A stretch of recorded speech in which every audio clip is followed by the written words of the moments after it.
Hi, my name is Nathan Bukovich. I'm currently a grad student here at Reinhardt University in the Sports Administration Leadership Program. This is the case brief for class SAL 630, Legal Aspects in Sports. And the case we are going to be talking about today is Ali versus the U.S. in 1971, also known as Cletus Martis Clay Jr. versus the United States. The court that decided this was actually the Supreme Court of the United States, or the Burger Court, after a ruling in the lower court. It went up to the Supreme Court. It was decided in June 28th, 1971. The parties involved were the plaintiff, Muhammad Ali, or also known as Cletus Martis Clay Jr., and the defendant was the United States. Uh, Basically, what happened was Muhammad Ali was a Muslim and outspoken critic of the Vietnam War, famously stating that he had no quarrel with the Viet Cong. Um, Basically, what happened was in April 28th, 1967, he refused to step forward at a Houston induction center when his name was called for the military, basically saying that he refused to go to the military. The reason why he did this was because he was a CO, or conscientious objector, basically saying that he just couldn't participate in war and that he was there were laws against this, very famously known also Desmond Ross in World War II. There's a movie about that. Very interesting to say the least.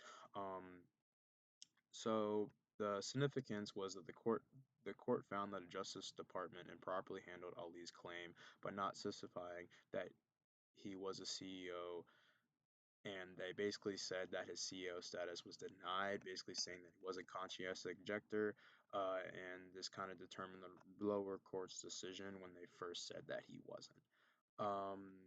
Little bit information about this. The draft board action. Ali's local Louisville, Kentucky draft board denied his application for a CEO status, which was later supported by the Department of Justice. Um,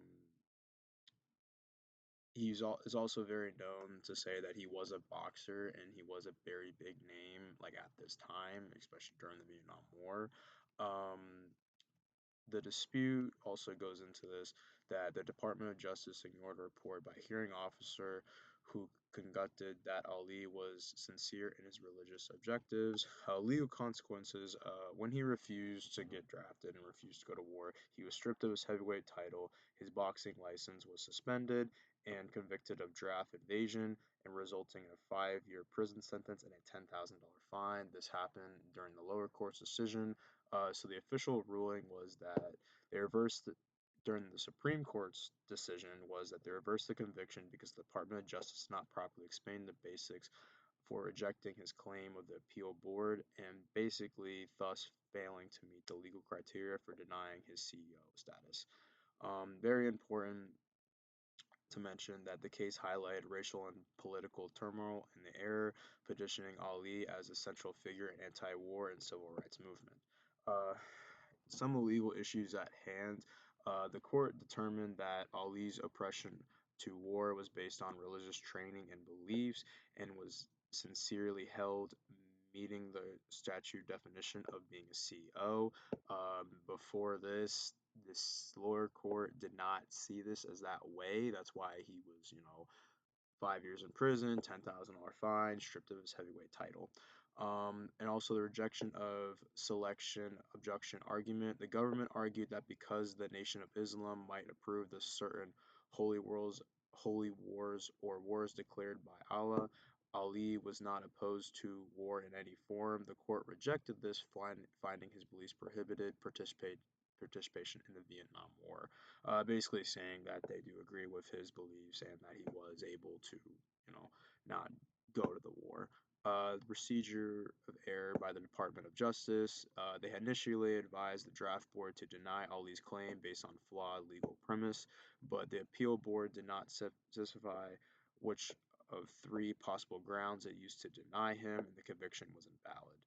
Um, the rule of law, just a little bit of talk about that. And the 1971 Supreme Court decision that Ali versus United States solidified the rule that if a CEO claim is denied by a board without stated reason, the advisory material from the government contains incorrect legal advice, and the conviction cannot stand.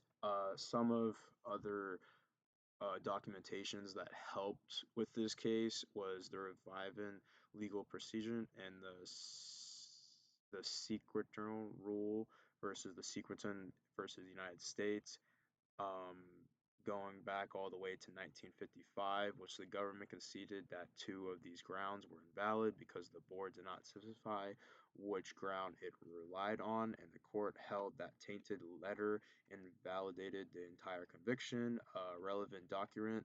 The CEO qualification, Section 6 of the Military Selection Service Act of 1967, basically saying that there was three different um, ways that you can be a CEO, and that Ali technically met every single one, and then also goes into due process, uh, procedural due process law that provides a valid basis for decisions to ensure fairness. This goes to every single law.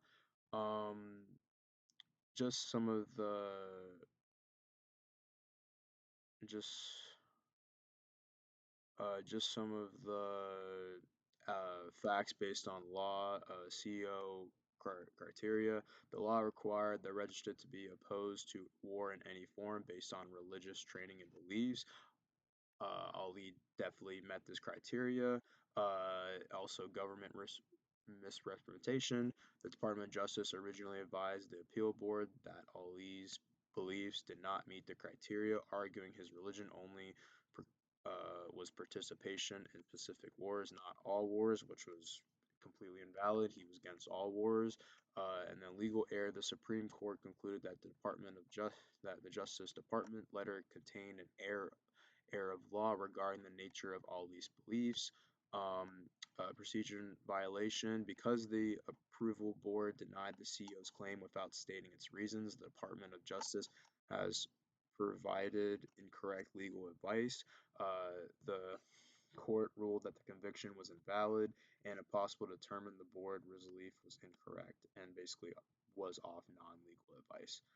Um, so in 1971, the U.S. Supreme Court unanimously decided 8-0 reversed Muhammad Ali's conviction for refusing induction into the armed forces. The court ruled that the Department of Justice improperly advised the draft board as it was unclear which of the three CEO requirements Ali failed to meet. Just a little bit more about the ruling. The Supreme Court reversed the lower court's conviction on June 28th in 1971, freed Ali from the 5-year prison sentence that he had, and he didn't have to pay the $10,000 fine. To also go back into being considered a CEO status that Muhammad Ali actually did meet, he has to oppose war. He has to oppose war in any form, which he did. He did, not just the Vietnam War, all wars. He has to be based on religious, and it has to be based on religious training and beliefs, which it was, and he has to be sincere on that belief, which it was. He was very public about his, voice in this area, and it was just very, very, very known. The procedural error. The core decision was technical. The Department of Justice had sent a letter to the approval board regarding Ali's request for being a CEO status, but failed to understand why the claim was rejected, because it was possible to know if the board relied on incorrect standard or the conviction did not stand. Basically saying that, just to summarize up the whole thing, Muhammad Ali was trying to, he was a CEO. They sent a letter over and they basically denied his status of being a CEO. And then he basically fought that. And then when his status was revealed that he was a CEO, because of that, he was able to get out of this, and go into war. And I do think this was it was kind of one-sided just because he was such a known heavyweight boxer. So people were kind of like, you're not a CEO. But I do think this case definitely paved the religious beliefs going on forward. Thank you so much for your time.